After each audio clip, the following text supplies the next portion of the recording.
Welcome back to the Slasher Siblings podcast. I'm your co-host Cicely, I'm your host Hayden. and our other co-host is also here today, taking a little nappy, so he will tune in later, I'm sure. Today we're talking about The Changeling. Came out in 1980, it's rated R, it's an hour and 47 minutes long, and it got a 7.1 out of 10 on IMDb. After experiencing tragic personal losses, a music professor rents a Seattle mansion, haunted by a slain boy. Go ahead and read the question from last week. A horror novelist returns to his boyhood home and finds that it has been invaded by ghosts and ghouls in this 1985 movie. Answer: house. If you didn't know that one, That's okay. That's okay. Better luck next time, but that one was kind of easy. Yeah, I feel like that wasn't bad. Some of these are just like, One words. yeah, most of them actually, but And the funny part is, I think it. No, I guess it didn't say house in the question, but like sometimes the questions are like, kind of. "What's this movie about the shark?" The Meg. You know what I Yeah, mean? Like, yeah. That's how. That one was really easy in my opinion. But yeah, if you got it, good job. If not, better luck next time. And this is our 99th episode, which means we're gonna Holla! bring out the special episode that you've been begging for on episode 100. Oh my god, We'll tell you what that is at the end. I forgot about it till just now. So let's get into this movie. It opens on a family in a broken down car, which Been there, done that. yeah. But I guess like it's a happy. They're happy, you know. Yeah, they But, seem like, happy. Even in a bad situation, you know, they're still happy, right? So it kind of makes you like feel happy about a family being happy in a horror movie. It's a kind of warming. Yeah, exactly. That's what I was trying to say. I just said it like a idiot. But so as perfect horror movie fashion, especially in the 1980s, they are tragically killed. Mm-hmm. The dad husband goes to make a phone call in the phone booth that was weirdly placed. Yeah, and I thought it wasn't gonna work. Yeah, for some reason I didn't think it was I was gonna like, work that's either. not gonna fucking work. They're gonna be stranded. Oh, But as he was in that phone booth, in once again perfect 80s horror movie fashion, a tractor trailer, was it, or was it like a? No, it was a plow truck. That's yeah, what it was a big old truck. It was plowing the street that they were on, right? And then this other idiot was in this little tiny car going way too fast on a snowy road, hits the corner, spins out of control, and sends the plow truck out of control straight into the back of the family's car, which crushes both daughter and wife. And the dad was trapped in the phone booth and watched the entire thing. It's a pretty brutal start to the movie, I think. What do you say? I mean, I couldn't imagine what the dad was feeling. it's not like they were like, ripped apart or anything like that or stuff like that, but just to be trapped in a phone booth, not be able to help your family in any way, and watch them just get mowed down by a plow truck. I'd tell him to back up and hit me. Yeah, just run me over next. Yeah, just get a good. I'll get a running start, but you just run me over and Yeah. just say I was involved in this. Yep. I like jumped in front of them or Mhm. something. I don't care. But that's just gotta be one of the worst ways to watch your family die. Yeah. to watch your family die at all In general, is would terrible. suck, I'm sure. But just to watch them in that way had to be terrible. But then we see the dad again. And it's at this point, at least several months have passed because his friend had said, I have like a job set up for you, and that we got this class, and I know you've been out for a while, and all this other stuff. So it doesn't give you like 1 year later or anything like that. It's just you need to basically collect context clues in order to figure out, how far along the movie's moved. And I would say it's at least several months to a year, probably. Oh, yeah. It's been not long enough, I would say. Losing your family takes a really, really long time to get over, but, it's been a while. Yeah. And he's starting his first class. We see him go into the classroom, and he still seems to have a sense of humor. He said, it looked...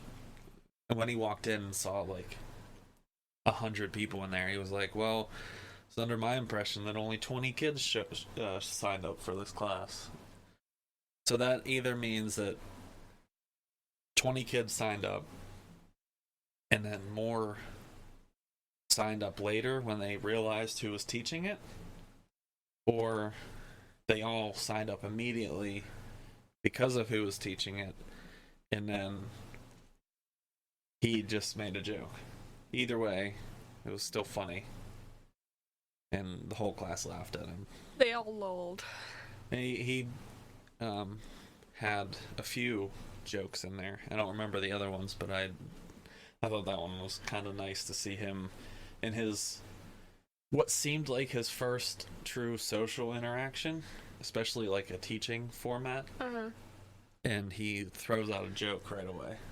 Thought that was pretty nice. But we also see him tour the house that the lady offered him, part of the historical society or something like that. Honestly, it wasn't that bad of a looking house. It's dusty and dirty and stuff, but pretty cool house. I kind of want that house. Kind of cool. I was kind of vibing with it. And it was an old Victorian type house, but it was still a really nice house, even though it was dirty and dusty and stuff. And it kind of makes you think, when they do these things for these movies, they just throw dirt and dust around. You kind of think about it, because sometimes they use an actual abandoned house, but sometimes they just use a normal person's house and just throw shit all around the house, and then they have to clean it all up. Kind of funny. I don't know which one they did for this, but either way, it was still funny. And then this is the part where he actually goes and teaches the class. I skipped a little ahead by accident, but he threw out the joke, which was nice to know he still had the humor.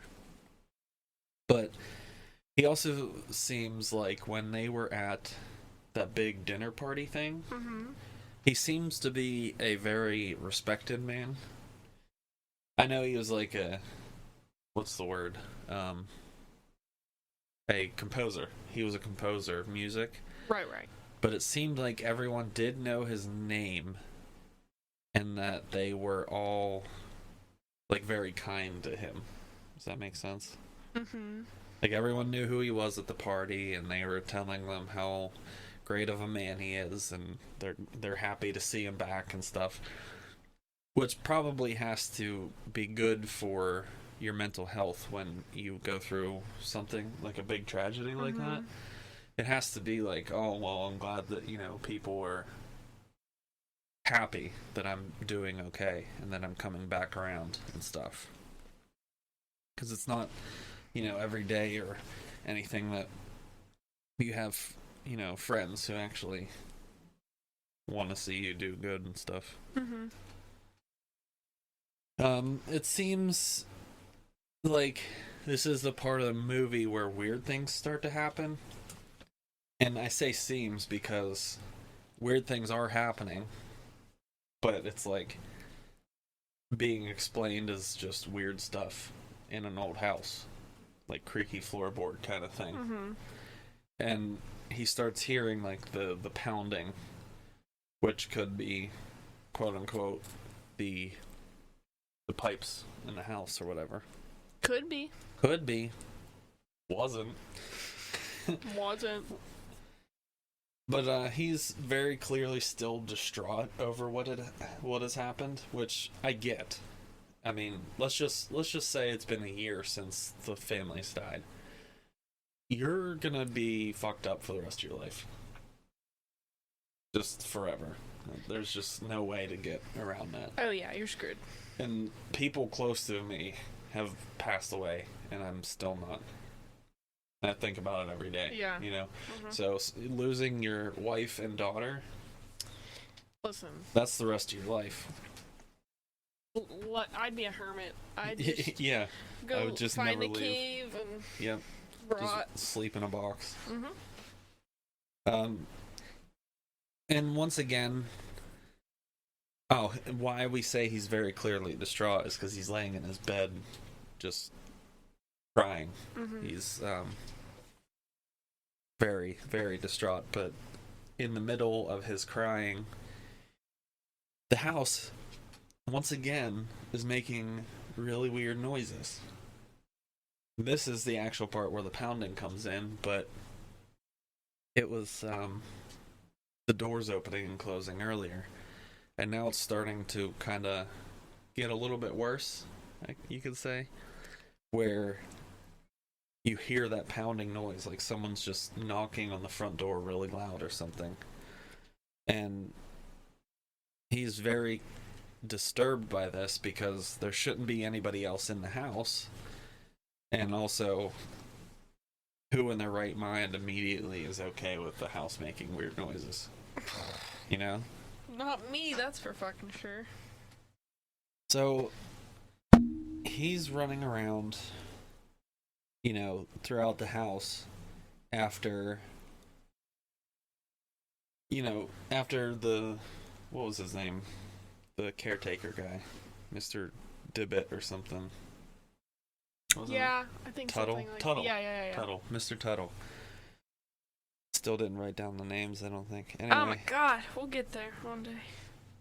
he told him it was just the pipes, and, you know, it's an old house, and the floor will creak, and the pipes will bang, because it's not like... the house was built in 1920, stuff like that. Which, you know, at the time can seem to be a good explanation, you know?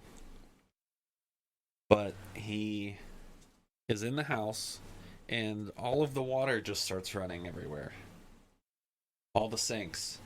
And the bathtub too, right, I think? Mm-hmm.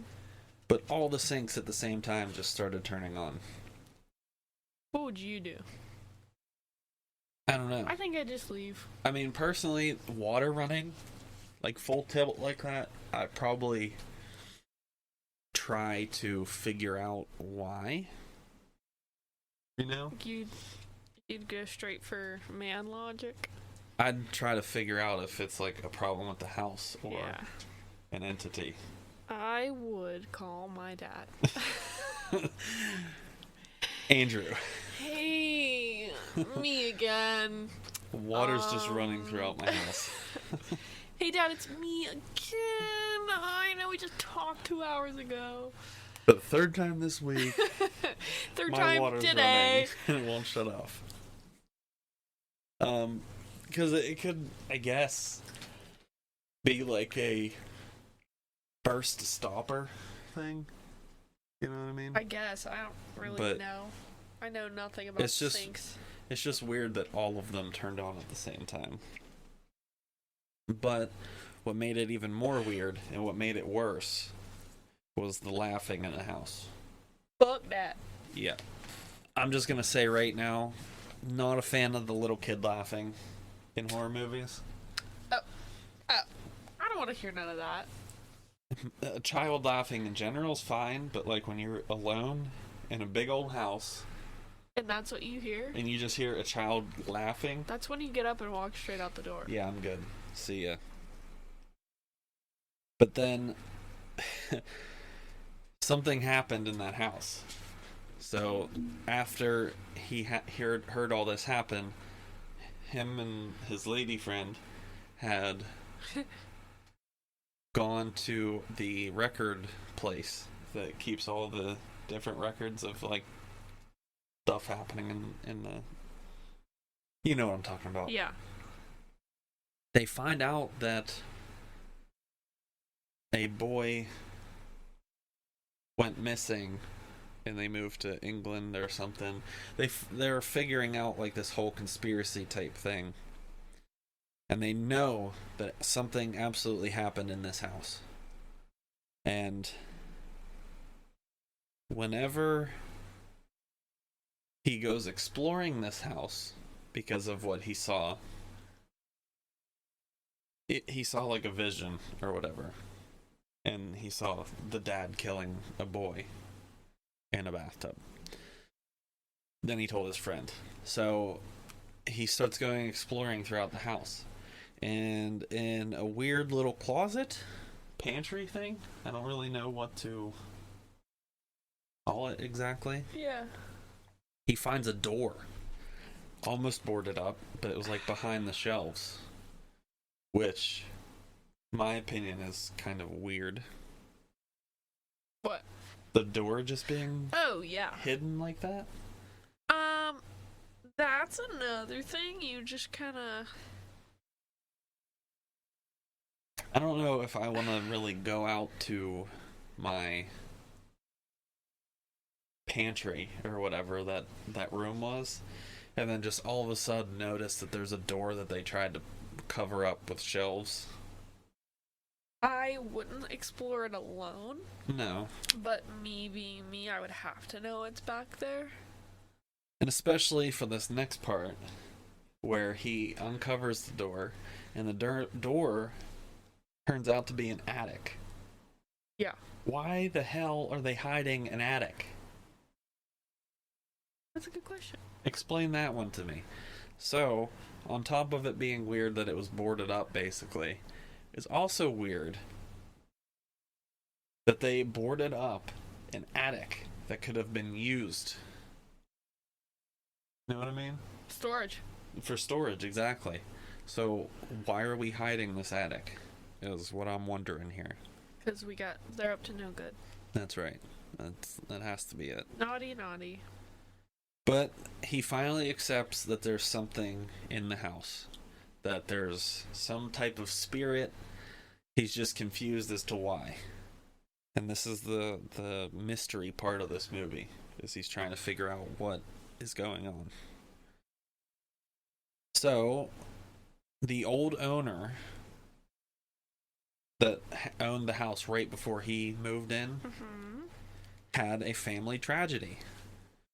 So I'm wondering, is this a pattern? Because it's surely seeming like a pattern, you know? Because he's not the first to hear something, and he's not the first to have a family tragedy. It seems like family tragedy people that move into that house have weird things happen to them. I mean, how else do you really explain it? Other than the house is doing it, because he just randomly started, getting haunted? For what reason? Yeah, and I feel like a curse would just present itself there. Yeah. So this next part of the movie, he has a little ball that used to be his daughter's ball. And we got that through a flashback type memory where he actually tries getting rid of the ball to help try to, I guess, get rid of the memories, which won't happen, but if he doesn't have any clues as to, how you look at something and then you think it's of like that a reminder. A reminder. Yes. But when he tried to get rid of the ball, it actually came back, which is not a good sign. Ever. When you throw something away and it comes back in a horror movie, obviously he doesn't know he's in a horror movie, but it's not a good thing to... Basically, if you throw something away and it appears back in your house, and it was like an object that was unique. That's like Annabelle, or... Yeah. You know, they threw her in the trash and she came back. Take that bitch to the river, chop her up. Fireplace. Throw half her body in the fire, throw half her body in a river. Yeah, just go the way of Chucky. Yeah. You know? But still, it's not a very good sign that something brought back the ball. But it was at this point that he decided that he needed a medium, which was a very interesting scene, because they conduct the seance, and they're talking to a child that's in the house, and the message that they get is help John. That was freaky. That part of the movie was really freaky. It was kind of cool that it was like it seemed pretty real in a way. You know what I mean? Obviously it was a movie, but it was like just the way she was. She did that. They did a good job. Yeah, it was cool. But he took the message, help John, to heart. He knew he needed to figure out who John was. So he starts listening to the recording, because he decided to record the seance. And he's hearing voices. And I don't remember exactly what they were saying, but he realized that she wasn't making up the words. Yeah. That he was actually saying something and she was hearing it and telling everybody else. And we actually see Joseph's death instead of just the boy in the tub and the medallion and stuff like that. And this is also the moment when they are trying to figure out what was going on. We find out that the woman who told them to get out of the house doesn't like people. The woman is actually helping the guy, the son, I guess? Yeah. Yeah, the son, cover up what happened. Why? Why do you care? Just be like, yeah, my dad killed my brother, and I'm like a changeling. Yeah. I mean, obviously he didn't know about it. yeah, he didn't know about the changeling part, but like, you have to know something if you're trying to cover it up. You know what I mean? Yeah. You can't just. There's no way you just thought, oh, my dad was a perfect guy. You know what I mean? It was clear that he was trying to get his fortune or whatever, but. And yes, now our third co-host is awake and tuning in. He's tuning in. He has his opinions. Yeah. So they figure out what happened and the conspiracy to hide all of this. They figure out that the dad actually killed his son in the bathtub, which is terrible. Awful. To get his fortune because... How did it go? So the son was getting the fortune, but only if he lived to a certain age. But he had some type of illness that would have killed him way sooner. So he killed the son and adopted a kid and pretended like he was the son. Just called him by that name. So he would get the fortune eventually. Which kind of seems like a really nasty thing to do to your own kid. Selfish, nasty, awful. But they figure that all out, and they figure out the conspiracy. And they also figure out where this happened, or where the body was, quote unquote, buried inside of a well. And they go to the house, and the lady agrees to let them tear the floor up to see if there's a well under there. Yeah. So they start tearing the floor up, digging out the well, and they found the boy. They found his hand. Can you believe that? Matthew. What do you think about that? Is that crazy? Nothing? You don't have anything to say? No. He has nothing to say right now. But they He's found in the boy. shock. They found a hand, but they couldn't find the rest of the body, which is terrible to think about. Like, where did the rest of the body go? But he did find the medal, and it seemed like the boy wanted him to find it because it just came crawling basically out of the dirt. But he confronts the senator, and we see that the senator actually has a very similar medal to the one that he found, which is not a good sign at this point in the movie. No, definitely not. Because when we figure out they have a similar medal, we confirm that the conspiracy was true, that they adopted a kid, and exactly Yeah, what he no, said. you're right. He's right. So the captain of the police come to the house in what seems like an intimidation tactic for the senator. He goes to the house and is basically saying, we're going to come and tear this house apart looking for this medal, so you should just give it to us. Yeah. He's like, nah, I'd rather not. So what actually happens is that when the captain gets kicked out of the house to go get a warrant, he dies. Yeah. He flips his car over and he dies. Whoa! Wow!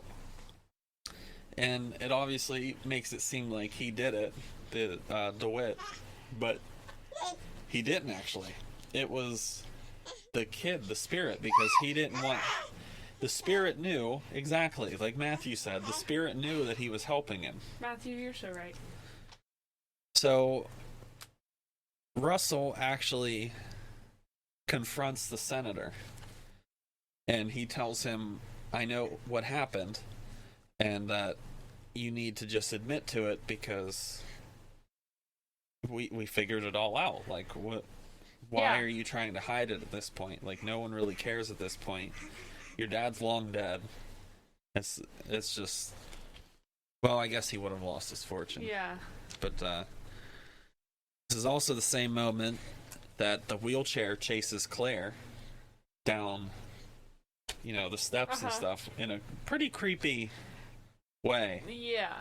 It was certainly not a normal way to, see a ghost messing with the people. No. You know what I mean? Unique. An empty wheelchair just running down some steps and chasing her the whole could you way down. imagine that? No, that's pretty creepy. Excuse you, sir. So the senator actually comes to the house in this because the house was set on fire by the boy. Yeah, exactly. It was set on fire by the boy, and the senator comes to the house. And Russell actually gets out of the house because the boy was distracted by the changeling boy who ended up growing up. But it also begs the question, did the senator actually come to the house? Did that actually happen? Because he dies of a heart attack back at his office. Uh-huh. But he was seen at the house. Like, how did that all transpire? Did that actually happen for real, or did we just see that? But the senator has died, in his due to a heart attack. It seemed like. Uh-huh. And the house is actually burning down. I Exactly. know. So he's at peace now. Exactly, It seems like the boy's now at peace. The house is burnt down, and that, it's basically the end of the movie. It's the end of, the ghost boy in the house terrorizing everybody. So what would you rate the movie? I'll give it a 6.5. I give it a 7.5 because I really enjoyed the mystery type Uh-huh. of horror movie and the whole It was, a classic 80s movie. It wasn't Yeah. It was really good. It was really good. It was my friend recommended this movie that we needed to do it. I said, okay, we'll do it next episode. Love a good 80s movie. 80s horror. And he actually said it was underrated. And, I haven't really heard people talk about this movie. I never heard of it before. So, to me, it does seem kind of underrated. Yeah, see, he agrees. And that it was actually really good. So, anybody listening that hasn't watched it yet, check it out. But I got some fear facts here. Let's hear them. Martin Scorsese said that this was one of his top 11 scariest horror movies he's ever seen. Oh, wow. Martin Scorsese. Yeah. Such a fantastic director. Was it one of your scariest movies, Matthew? Were you scared? No, I don't think he was. Yeah, no. Yeah. Oh, kind of. He was kind of scared. Okay. Yep. So, for the second one, the actor who played Russell, yeah, his name is George C. Scott, and he actually learned to play that classical song in the classroom. Oh, wow. So, I mean, he only had to learn, 20 or 30 seconds of it, but he actually learned how to play it for that scene. That's pretty cool. So, the opening scenes in New York were actually shot first.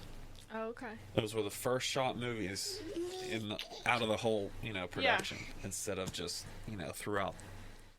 Yeah. Throughout, whatever, when they figure out what they want to do. No, they actually started with those. And for my last fear fact, is the house that the boy was in didn't actually exist, and it doesn't exist. It was a fake house because they took they used the inside of the house, but they attached a fake. It wasn't cardboard, but it was like a wooden, you know what I mean. Yeah. Like it was a fake house put on the front of a different house, and it was just attached to the front to make this house. It's kind of interesting.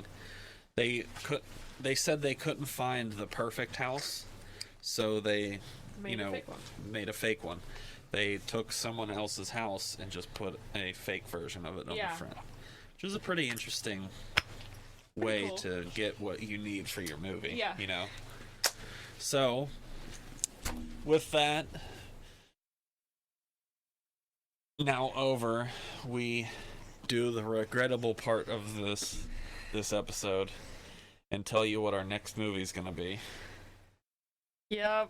Go ahead, sis. Our next movie will be... for episode 100... The Human Centipede. We've been dreading this episode, and we know how many people have been wanting to hear our thoughts about this movie. I'm not excited. Yeah, Matthew is sitting this one out. Yeah, he's sitting this one out. He doesn't need to watch this quite yet. Maybe one Even day. though he has yet to watch a horror movie. Yeah. But still. No. Don't tell our fans that. He watches them all, and he watches them all. He knows exactly what we're talking about. Yes. He's currently beating my butt right now, but that's okay. But yes, we're going to watch Human Centipede at long last for our special 100th episode. But we thank you for currently getting us to episode 99. And then next week getting us to episode 100. Thank you for still listening. Thank for the you. people that are still listening. And we'll catch you next week with, unfortunately, the Human Centipede. Catch you later.